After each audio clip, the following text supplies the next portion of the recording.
Hey there, class. So I know a few of you had asked for me to make this video for you just to go over both lesson 10 and 11. I'm kind of combining them together because the idea is that the two of them build off of each other. So we're going to get started with basically taking a description of a reaction that's happened, turning it into a word problem, turning that into skeletal equation, which was lesson 10, and then lesson 11, which has been balancing that chemical equation. Okay, so we're going to get started, and I'm going to do just questions 1, 4, and 5 with you. I'll do 1 and 5, and then we'll move back to 4 because it's a little bit more complicated. But basically, I'm just combining lesson 10 and 11 together because they really just do tie in with each other. And these are the types of questions that are going to be on your assessment. So, first things first, I'm just going to go ahead here and show you how I'm kind of going to lay this out. So, just for a little reminder for ourselves, when we write chemical equations, we write them as the reactants, right? So, reactant 1 plus reactant 2, right? And then we draw this arrow to indicate that the reactant is going to become the product 1 plus product 2. And we can have multiple reactants. We don't only need to have one or we don't need to have two. We can have one sometimes. We can have two. We can have three or four. We can have 4 or 5 products. Just depends on how complicated the chemical reaction actually is. So I like to show my reactants in this um, yellow highlighter, and we'll draw the products in this green highlighter when we're reading them so that it's easier for us to remember what's on what side. So here, if we go ahead and read our problem, it says that zinc metal reacts with tin for chloride. So I know that the reaction is going to happen between zinc metal, right, and tin for chloride solution. And then I'm going to end up with zinc chloride in a solution and tin metal as a leftover. So if I'm going to go ahead here, I'm going to go write this out for myself as a chemical equation. Okay, so if I look at what is on my product side, I'm going to go ahead and I'm going to notice that it's going to be zinc metal is the first one that's reacting. So that's going to be my first product. So I'm going to go ahead and write zinc. I'm not going to write it with that. Zinc, right? You should write the solid as a subscript. So I'm actually going to write it like this. So minus S, right? So zinc solid, right? Plus tin fluorochloride, right? So I'm just going to write tin IV chloride, and that's a solution. So anytime something's a solution, we're going to write it as an aqueous substance. So AQ is going to represent what that is, and make sure it's always in brackets, right? So that's the state of matter that it's in, right? Becomes for us in this situation zinc chloride, right? See chloride. And it says it's also a solution, so we're going to write that as aqueous, AQ, right? Also in brackets. It's kind of hard to do this when you're typing. It's easier to do when you're writing it out. And that is all going to be with tin metal. So tin we know is going to be written as tin.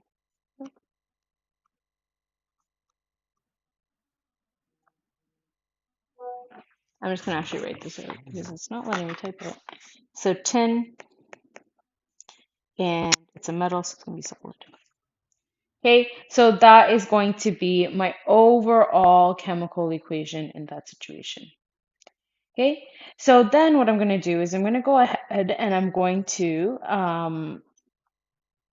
write out the skeletal chemical equation. So I'm going to go ahead, I'm going to go to my periodic table of elements, and I'm going to find for myself what is the symbols and how can I write these chemical equations out. So for zinc, I know that the symbol is going to be Zn. It's not reacting with anything, it's just zinc metal, so we're just going to write Zn. Plus, tin is going to be Sn. We know that it has a charge of 4. Chlorine is chlorine like that. Cl has a charge of negative, right? So then we're going to crisscross there. We're going to leave Zn by itself. Plus, um, Sn is going to have a subscript of 1, which we don't write in. Cl is going to have a subscript of 4 because this 4 goes to here at this bottom, right? And it's going to be aqueous, goes to Zn again, right? Zn has a charge of 2 plus. Chlorine has a charge of 1 minus. We're going to crisscross. We're going to end up with ZnCl2. That's also aqueous, plus Sn, which is the chemical formula for tin, right? So that's what we're left with. Now let's go ahead and balance these out. So if I look at this right off the bat, I know that I need to see if all of my metals are the same on both sides. So what I like to do is I like to draw myself a little chart, right? So we have zinc here, we have tin here, and we have chloride, right? So first things first, if we look at our chlorines, right? We have 4 chlorines on this side and we have 2 chlorines on this side, which means they're unbalanced. I can't change the small number or the subscript, but I can change the coefficient in front. So if I add 2 in front of here, I have 2 times 2, which gives me 4 chlorines, which balance out the chlorines on this side, which is 4. If I look at my zincs, now I have 2 times 1 zinc on my product side, which is 2, and I only have 1 on my reactant side, but I can rectify that by adding a 2 in front of the zinc.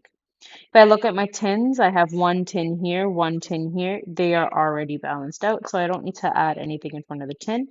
And here is my balanced chemical reaction. If I look at it, I have 4 chlorines on both sides, 2 zincs on both sides, and 1 tin on both sides. It is balanced. That is my chemical reaction. So that's kind of how you can get the chemical reaction, simply by reading the description um, of the chemical reaction and what's going on.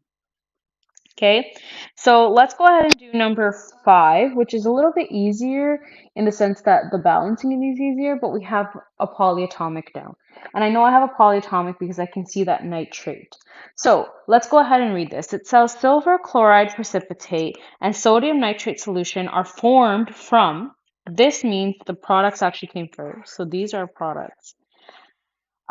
Silver nitrate solution and sodium chloride solution. So now let's go ahead and write in our reaction. So if I was going to go ahead and write this in, I was going to start with my chemical reaction, which is going to be, we have silver nitrate solution is going to be my first reactant, right? So I'm going to go ahead here and I'm going to write, okay, silver chloride, right? And that's going to be a solid. So you should write it as a subscript. I just can't do it. It's really hard to do on the computer. Then we have sodium. Oh, that's the reactant, sorry. We have silver nitrate solution, so aqueous, plus sodium chloride. Again, we're writing the reactants first. Also a solution. Go to or become silver chloride precipitate, which means it's solid, plus sodium nitrate solution, which is aqueous. So we write that in as AQ. Okay, so now we have our word problem here. We're going to go from our word problem into a chemical equation. Okay, so again, just like that. And we know nitrate is a polyatomic. It's going to be on the back of your periodic table. Be careful, nitrate is not nitride. Nitride is nitrogen. Okay, nitrate is NO3. So here we're going to go step by step again, right? Silver nitrate is going to be Ag, and we know that the charge on Ag is +1, right? We know that the charge on NO3 is going to be -1. So if we crisscross them, we're left with Ag, NO3, and it's all aqueous. Plus, we know sodium, the charge on sodium is going to be +1. The charge on chlorine is -1, crisscross. I'm just getting these from my periodic table, right? Aqueous. goes to silver, which is again Ag plus 1. Chloride again, which is minus 1. So crisscross, we have AgCl, and that's a solid, plus sodium, which is again Na plus 1. Nitrate, which is NO3 minus 1. Crisscross, that's going to be NaNO3, right? And that is also aqueous.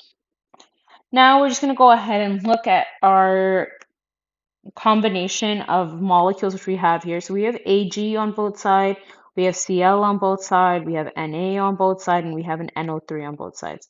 I always like to go and balance my polyatomic first because that's the easiest one to balance, right? So if we look at our polyatomic, we have one NO3 on this side, one NO3 on the other side, right? So they're already balanced. Let's go look at our sodium. We have one sodium, they're already balanced.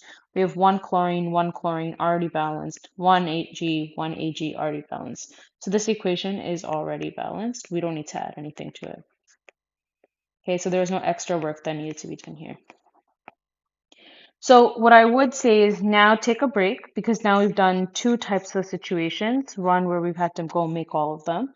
Two, we've done one of the polyatomic. I want you to try doing question number 4 on your own. Okay, try doing question number 4 on your own, and then we'll come back to it and we'll do it together. And I want you to really try this one and see if you did it right. So hopefully you took a minute. So pause this video where you are, right? Hopefully you took a minute and tried it on your own. Now we're going to take it up together. Okay, so here we have magnesium metal is placed in iron 2 nitrate solution and becomes magnesium nitrate and iron flakes. Okay, so starting with magnesium, it's a solid, right? Plus iron 1, 2, 3 nitrate, which is a solution, so it's aqueous, goes to magnesium nitrate, which is still dissolved, so it's still a solution, plus iron, and it's going to be flakes, so it's going to be solid. Okay, I'm just going to give myself a little bit more space to work here, so I'm just going to space this out a little bit. And now I'm going to go ahead. Our word problem is done. Let's go ahead and now step by step make the rest of our problem. So we have magnesium here. It's just the metal, so we can just write it as Mg solid. Okay, we have iron. This tells us the charge on iron, which in this case is going to be the 3+. We only have this for iron, 3 or any of these because they're multivalent, right? So we know that the charge is 3+. Then we have nitrate, which we know is NO3. We know the charge on that is negative. This negative is going to come here, or this -1 is going to come here. We don't write ones. The 3 is going to come here, so we're left with NO3, 3. This 3 is this 3 over here. That's that one. So you need to write both in, right? We're going to leave our magnesium solid as is, and this is going to be aqueous. Okay, so those are our products. Let's go ahead and do our reactants now. We have magnesium nitrate, so we're going to do Mg is going to be 2+, NO3 is going to be minus. Again, I'm just getting these from the periodic table. So the NO3, there's going to be 2 of them. The magnesiums, there's only going to be 1 of them because there's only a minus charge there. Plus iron, and always write in the aqueous. And then we have the iron, which is just going to be solid because they're little flakes. Solid. Okay. So now we have our balanced chemical equation. Again, if you're curious, this 2 is this 2 over here. And then this 1 is just, there's nothing there, but we would pretend like there's a 1 there. Okay, we never write in the ones. So now let's go ahead and balance this one out. So I always, again, like to start with my NO3s or any polyatomic that I have. Then I look at my Mg and my iron, right? You can do iron first or Mg first, it doesn't matter, but always do the polyatomic first. So on this side, we have 2 NO3s. On this side, we have three NO3s, right? That's not balanced. So if I'm looking at 2 and 3, how am I going to balance them out?